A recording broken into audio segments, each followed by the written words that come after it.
prodali. Ludinja, moraš sam da prodaš kepu.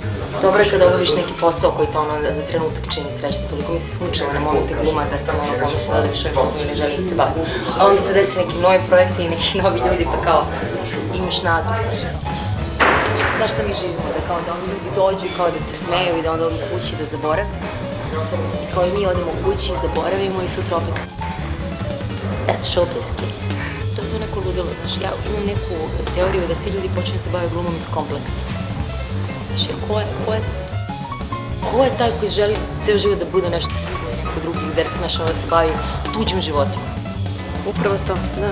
Kao, veliki glumci su kao introvertni ljudi, mislim da je to sve folirač. Ili možda i nije, nemam pojma. Ali definitivno smo iskompleksirani.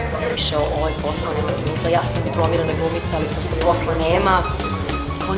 Kao stojim na ovoj stanici, duva neki vetar i u tom trenutku mi zvoni telefon, zove me Mića Stamato, kaže dođi Jelena, dođi kao na razgovor, kao Darko Bajić želi da te upozna, video je tvoju fotografiju. Pa si to veče. I mogu da kažem slobodno da je to veče bila prekretnica u mom životu. Ja mislim da sam tada definitivno odlučila ipak da ostanem, da budem to što sam od uvek želela, a to je glumica.